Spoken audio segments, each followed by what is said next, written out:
aga mul on tunne, et ma ei taha seda nupputäit vajutada, sest ma tean, mis see keskkonnamõju on. Ja täna ma tahaks teile ka sellest natuke rääkida. Tere!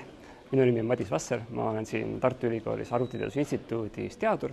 Ma uurin igapäevaselt tehisaru ja pärisaru. Ja lisaks olen aastaid töötanud ka keskkonnakaitse valdkonnas. Ja see on niisugune ilus kokkupuutepunkt, kus siis tehisaru ja keskkonnamõju interakteeruvad. Ja täna tahakski teile sellest rääkida ja võtta selle tehisaru juppideks lahti, vaadata sisse, mis on see nagu tehniline riistvara taust seal, mis on selle kasutamisega seotud mõjud, kui suured need mõjud on, kas need on positiivsed, kas need on negatiivsed, et vaatame siin üheskoos sisse. Niimoodi mööda deltat ringi käies tahan näidata teile väga niimoodi käega katsutavalt justkui, et mis need erinevad aspektid seal on. Lähen vaatame. Ja tehisaru ajuks on tegelikult sellised graafikakaardid. Miks? Sellepärast, et graafikakaardid on väga osavad arvutajad ja tehisaru oma vastuse genereerimiseks peab kõvasti arvutusi tegema. Ja need graafikakaardid, need on seal tehisaru andmekeskuses sadu tuhandeid. Ja ega nad ei teki ju lihtsalt õhust ja armastusest ja rahast. See on ikkagi materjal, see on ikkagi haruldased muldmetallid.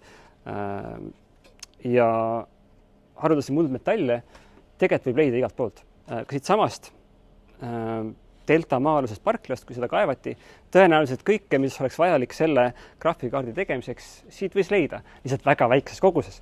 Sellepärast on need haruldased. Aga kusagil maailmas on need suuremas koguses ühes kohas koos ja seal on siis suured kaevandused. Ja see on siis tehisaru või ka laiemalt elektroonika üks väga suur esmane jalajälg on just need tohutu suured kaevandused, mis võivad olla ka kuni kilomeetri sügavad, et kujutage ette, milline kraater see on. Ja kui need graafikakaardid on siis pandud kõik sinna tehisaru andmekeskusesse, siis ega need algoritmid üksi ei hakka luuletusi kirjutama. Selleks on vaja ikkagi mudelit, on vaja suurte andmete hulkade pealt treenida siis mudelid ja see on see, kus siis on esimene võib-olla väga tuntav energiakulu, millest me sageli räägime. Et kui palju läheb energiat, et treenida ühte tehisaru mudelit, mida siis pärast inimesed kasutama hakkavad. Ja mõned aastad tagasi tehti selline arvutus, et üks niisugune tolle hetke tippmudeleid, selle treenimine võttis sama palju energiat või heitis sama palju süsihappegaasi atmosfääri kui umbes 5 autot kogu oma eluea jooksul. Niimoodi 10-15 aastat selle auto kasutamist saad ühe mudeli. Hilisemad hinnangud ütlesid, et juba on mudel läinud suuremaks, keerulisemaks, et nüüd juba ei ole mitte 5 autot, vaid 200 autot. See on võib-olla terve see parkla, kui siin vaadata. Kõik need autod siis 10 aastat põrisemas kulutamas kütust, et saada niisugune mudel, millega siis edaspidi midagi kasulikku teha. Ja veel värskemad hinnangud, kui nüüd vaadata näiteks XAI Grok 4 mudelit, väga suur, väga võimas, väga energiamahukas, et siis enam ei võrrelda mitte sõiduautodega, vaid võrreldakse juba reisilennukitega. Et 3 reisilennukit 1 aasta ringi lendamas, siis saab ühe Grok 4 mudeli. Ja nüüd võib mõelda, kas see on siis mõistlik energiakasutus või üsna märkimisväärne ja suur juba. Ja kogu see energiakasutus võtab selgelt ka väga palju jahutust, sest et tekib väga palju kuumust. Nii et siin taga on ka veel niisugused kliimaseadmed või jahutusseadmed. On jälle arvutatud, et palju see võtab näiteks vett, et niisugust suurt tehisaru mudelit treenides teda jahutada. Ja jälle Grok 4 hinnang oli, et umbes 300 ujula basseinitäit. Seda on isegi raske ette kujutada, aga proovige. Jällegi võib mõelda, kas see oli hea veekasutus või oleks võinud jääda olemata. Ja need mudelid tuleb muidugi kogu aeg juurde, neid treenitakse ümber, et see on kindlasti üks nagu hetkel möödapääsmatu mõju, mis siis ressurssidele ja keskkonnale siin valdkonnas on. Okei, aga kuidas seda energiatarvet siis nii täpselt teatakse? Tegelikult väga täpselt ei teatagi. Esiteks, et ettevõtted ei pea seda avalikustama ja teiseks on vaja natukene nagu ennustada või arvata, et mis on siis konkreetse andmekeskuse ümber olev energiasegu, energiamiks, on seal taastuvenergia, on seal fossiilset energiat ja kus see andmekeskus asub, on see Eestis, Lätis, Ameerikas, et öeldakse küll, et sageli taastuvenergia on see, mis tehisaru toidab.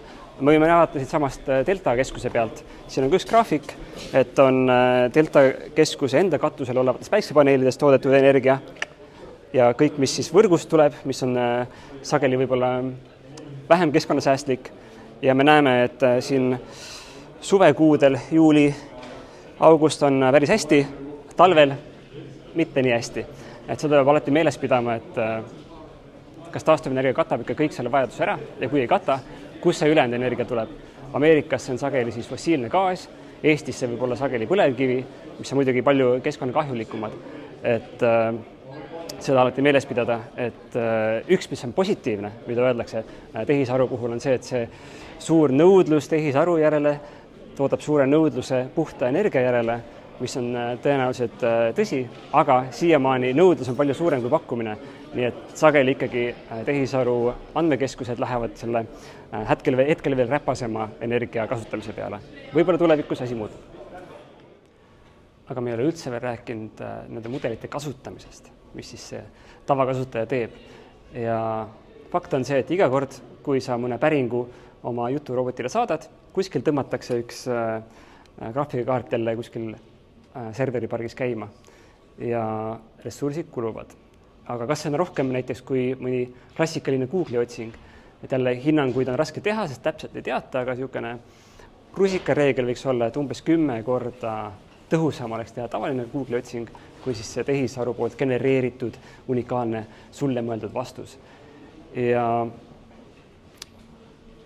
tõsi on see, et tehisaru mudelid lähevad järjest efektiivsemaks, see on jälle see positiivne külg. Ja selle varjukülg on jälle see, et tehisaru kasutus tegelikult läheb järjest üles. Ma mainisin Google'i otsingut juba mõnda aega. Kui sa teed tavalise Google'i otsingu, sa saad juurde ka tehisaru poolt genereeritud vastuse. Nii et see kasutus läheb järjest üles, et isegi kui asi on efektiivsem, me kasutame teda järjest rohkem, mis jällegi võib tekitada probleeme.